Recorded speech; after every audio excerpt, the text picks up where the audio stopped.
It's Friday, May 9th, 2025. We didn't get red, white, and blue smoke, but we do have an American Pope.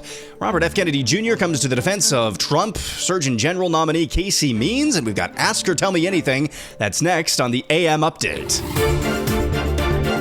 Another week has come and gone. Lots of things happening on Thursday. We'll tell you about those next, but first some housekeeping. I always want to remind you, as much as I can, if you've already even left a review, 5-star review on iTunes or Spotify or the podcast platform of your choice, would you leave me another one? I would love those reviews. I love to see those come in. Leave a 5-star review if you enjoy the AM Update. Be sure to tell your friends who are in the market for a morning news update from a right-wing conservative and Christian perspective. Tell them about the AM Update. Coming up later on today, Ask or Tell Me Anything. But first, a Friday 5-pack. We do have a new pope. His name is former Cardinal Robert Prevost. Still not sure how to pronounce that. Doesn't matter now. He's taking the papal name Pope Leo XIV. This came way out of left field, and I mean that in a double entendre type of way. I'll tell you about that in a little bit. I mean, I looked at the betting markets once the white smoke started coming out of the Sistine Chapel, and Pietro Parolin, that's the Secretary of State for Pope Francis's Vatican, for the Catholic Church, he was surging up. I mean, he was already the leader. He was already the odds-on favorite. And once the white smoke came out, his odds shot up even more. But this was a name that really nobody, except for one person I saw was Steve Bannon. He actually said less than a week ago he was worried at a dark horse, and he named this former cardinal. He named Robert Prevost as his dark horse, very progressive. Steve Bannon did actually kind of foresee this less than a week ago.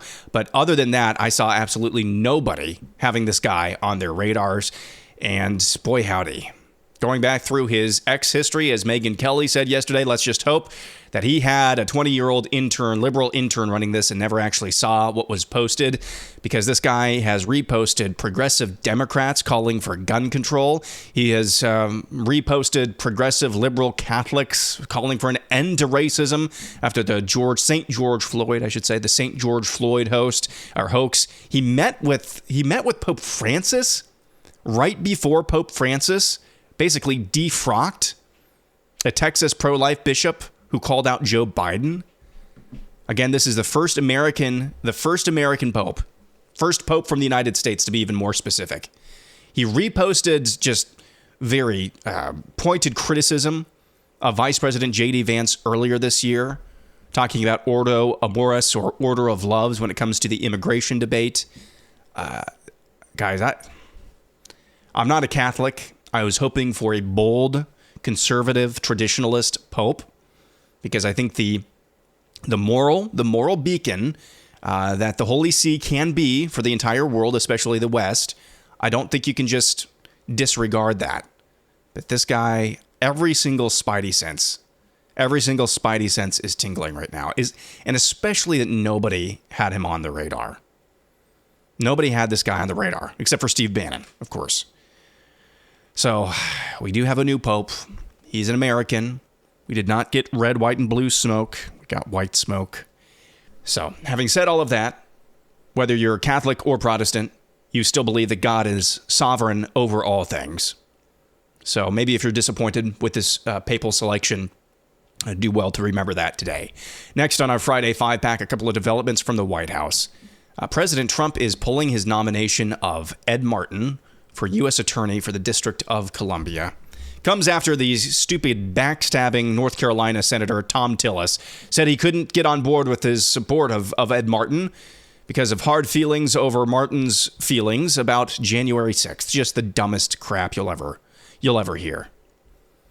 And so President Trump, pulling his support for Ed Martin, said that he'll look for other ways to get him involved at the Department of Justice, potentially. Also at the White House yesterday, that big deal, the first deal after Liberation Day, that was struck with the United Kingdom.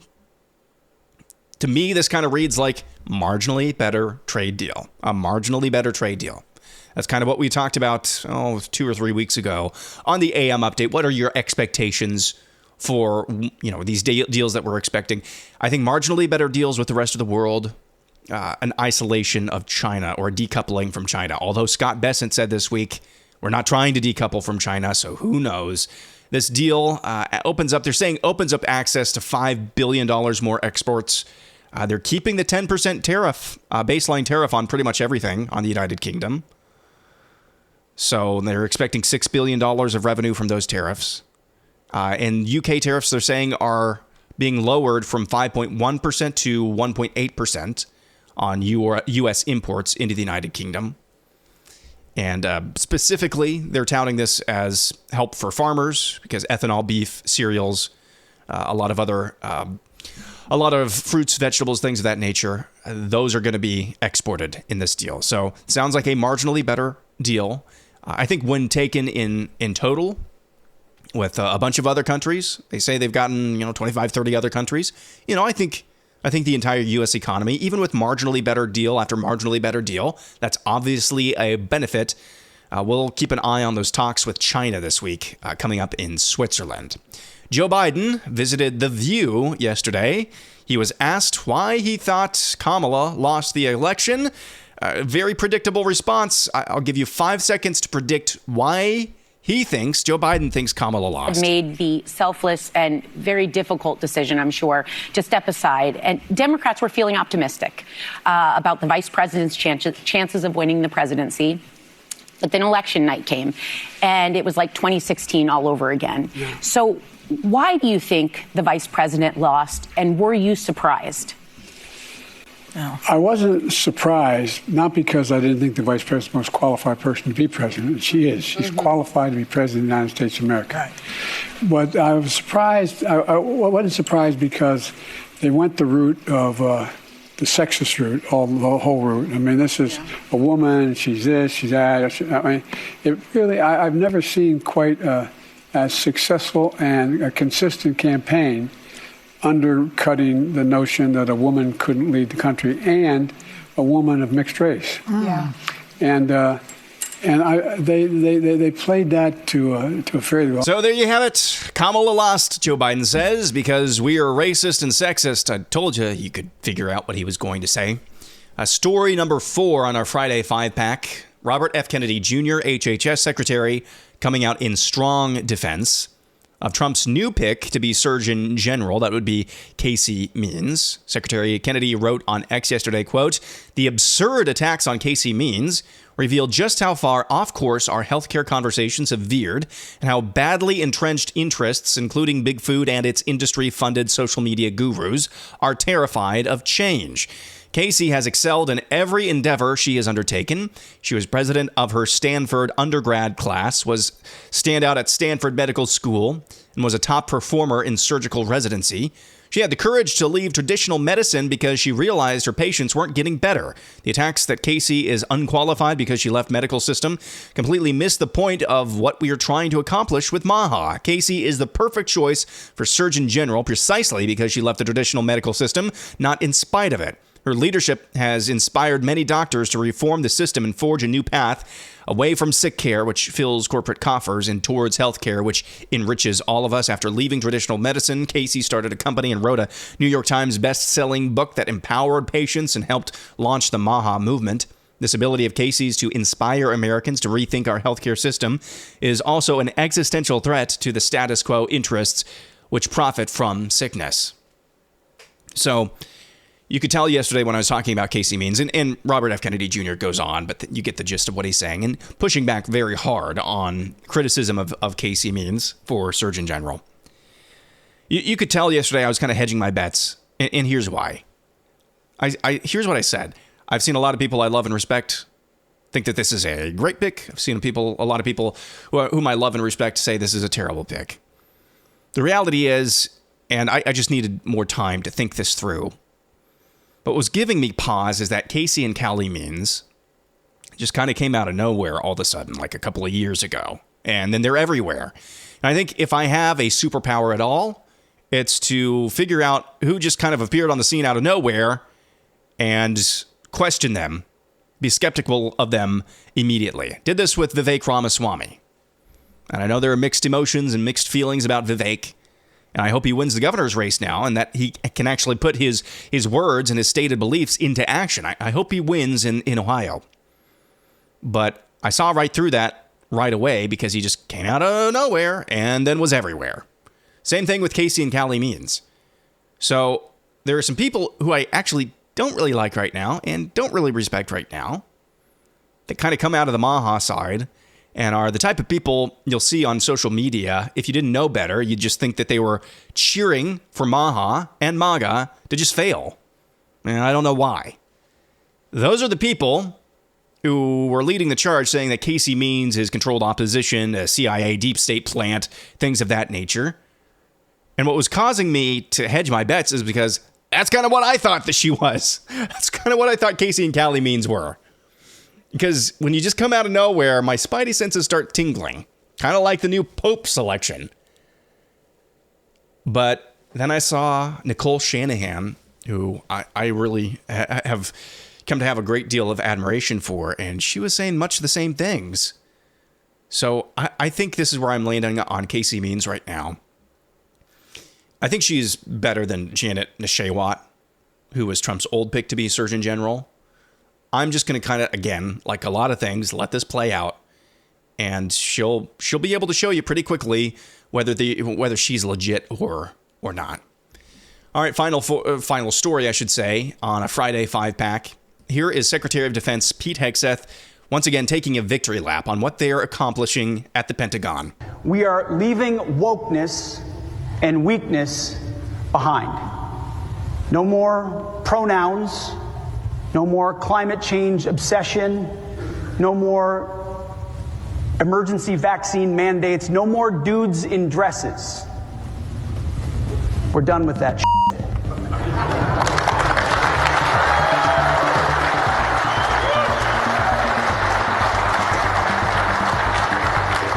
We're focused on lethality, meritocracy, accountability, standards, and readiness. I voted for that. You voted for Ask or Tell Me Anything when you submitted your questions and news stories. We'll talk about that next.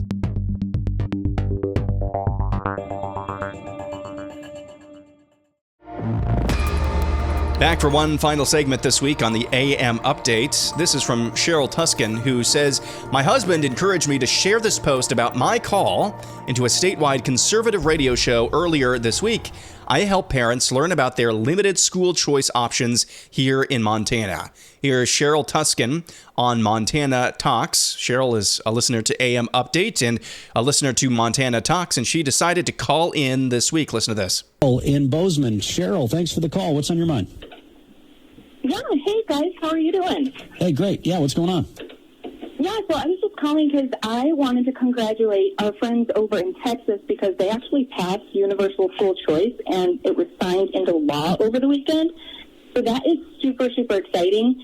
And they joined our neighbors, Wyoming, Idaho, North Dakota, in passing school choice this session, which is kind of a bummer for Montana because we had a great bill that got voted down. But it's really cool to see in other states they're making good choices for families to give them options. And the other thing I wanted to mention was that we do here in Montana have a couple options for school choice. And right now the special needs education savings account application window is open for the fall. And so families who have kids with special needs who were in the public schools this year, they can apply for up to $8,000 in education expenses to go towards their education expenses for tutoring, for curriculum, and other things. And so if people are interested in this program, it's a really great way to really thread the needle and find ways to help kids. And they can go to ednavigatemt.com and click on the parents page and then go read all about the education savings account on our website. That's interesting what you said about Texas, because I was reading a piece at thefederalist.com earlier this morning, and they were kind of criticizing the Texas legislature for, in fact, they also criticized the Montana legislature. They criticized several different red state legislative branches. This was the headline: "Conservatives can't make America great again until they hold red state rhinos accountable." And so they were criticizing, Texas for not being conservative enough in their state legislature. But it sounds like they went the right direction with school choice. Yeah, our red states are quite a mixed bag in general. You have people from, Freedom Caucus, hard conservatives, all the way up to moderates.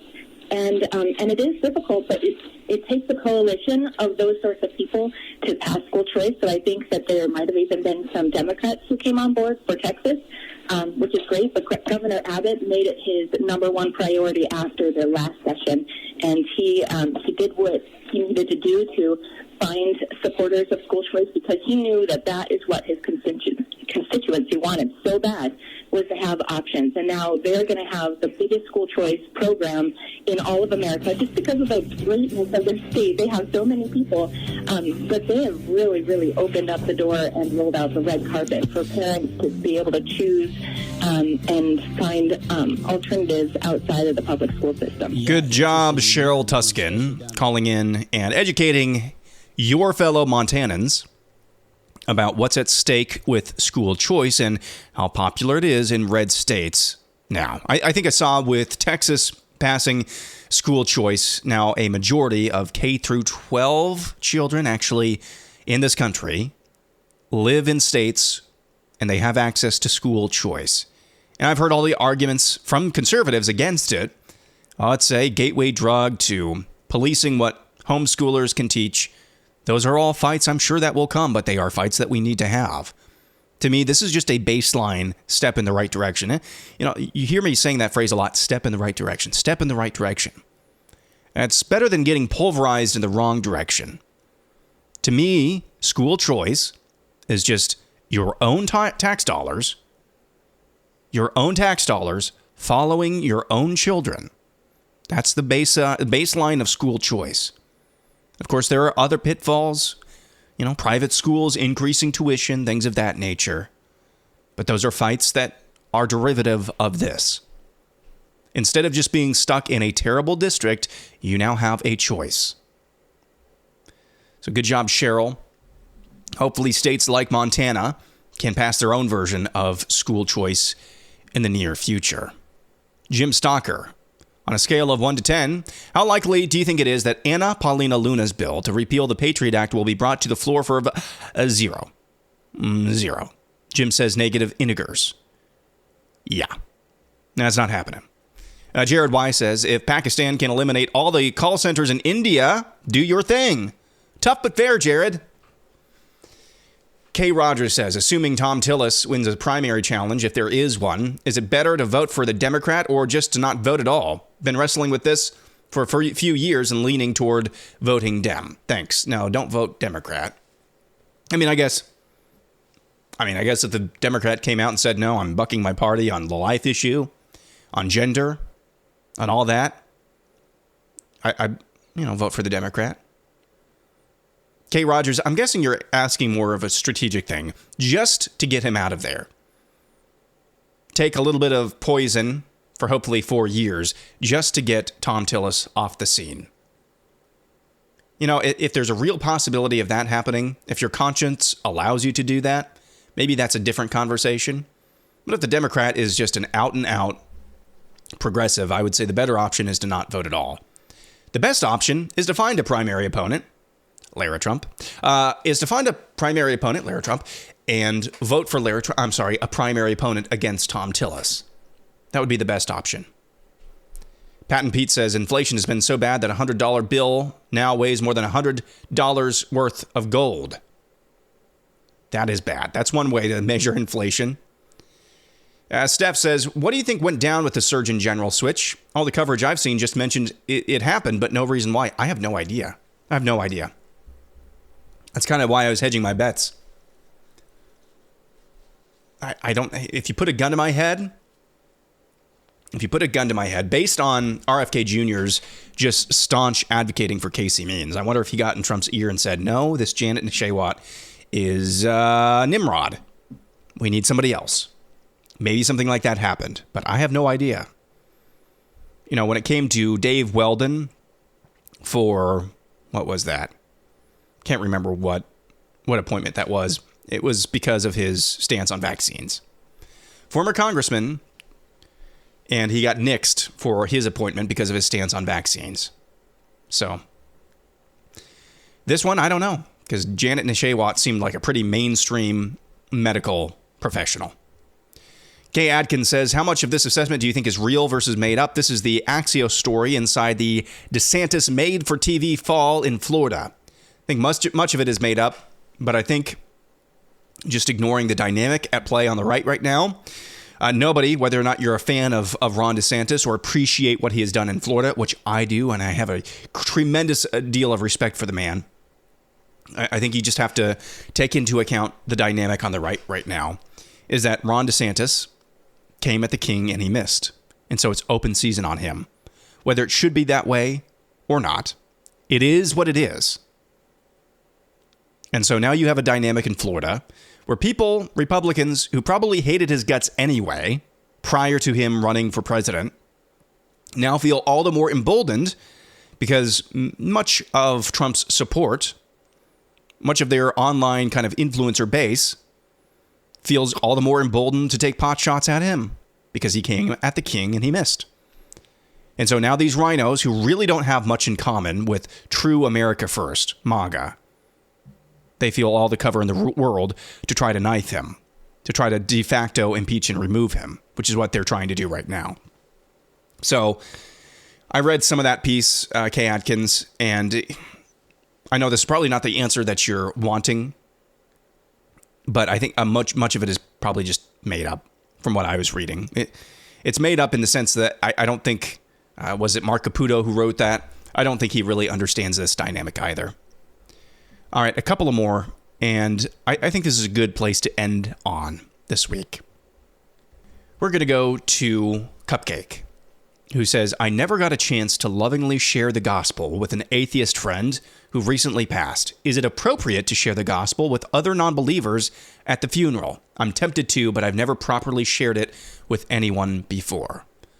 Well, Cupcake, little did you know that long before, hours before you submitted that question, I got this submission, and it's not a question, it's just a submission from Warm Gatorade, who says, I just want to emphasize the importance of spreading the gospel and being sure those close to you, as well as others, know the Lord in their heart. Never give it and never give up. I know this isn't the news you're asking for, but it's important all the same. My friend may not have known the Lord, and that leaves a bigger hole in my heart. And Warm Gatorade posts a link to another post where he says, please pray for my friend and I. We lost a good friend of ours Monday. We just discovered he was living a hard life up until his death. And my other friend is taking it pretty hard. We're like brothers. Thanks. So, Cupcake, I think that answers your question.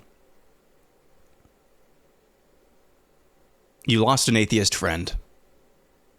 Warm Gatorade lost a friend. And you're both wondering the same thing. Or in your case, Cupcake, you know the answer, where your atheist friend is. So whether it's guilt or whether it's the Holy Spirit pricking your conscience right now, or some combination of the both, but I think it's the latter. Yes, you should absolutely look for ways to share the gospel, to be a light at that funeral. You never know how God is going to work. You obviously had some regard for your atheist friend. You're friends, after all. Maybe in sharing what your friend meant to you to mutual friends at this funeral, it will open up conversations that maybe you never would have had the opportunity to engage in before. So, Cupcake, absolutely. Doesn't have to be forced. But maybe in remembering your friend, and remembering where he probably or she probably is now because of their lack of belief in Jesus Christ, their lack of saving faith in Jesus Christ, maybe it'll just show through you at the funeral or visitation. Maybe there will be opportunities to share the gospel. So I think that's pretty self-explanatory. Because Warm Gatorade answered your question before you even asked it. The importance, never just letting things go or taking things for granted. Let's do one more. fun one to end on. Zach says, Star Wars or Star Trek? Of those, which movie or show is your favorite? I've never watched a full Star Trek episode or movie. I've watched pretty much every Star Wars movie. And I'm just going to say the third episode, that is the most underrated one. I know the prequels, they get a bad rap, but Star Wars Episode 3, Revenge of the Sith, that's just a very well-made and acted movie. Even Hayden Christensen is a great performance in that movie. So, Star Wars, Revenge of the Sith. That's got to be my favorite one. I think it's the best overall plot, overall acted, and overall visual effects of the original 6 Star Wars movies. That'll do it for a Friday. Thank you for listening this week to the AM Update. Back again tomorrow morning for No Sucks Saturday, another edition of Ask Izzy.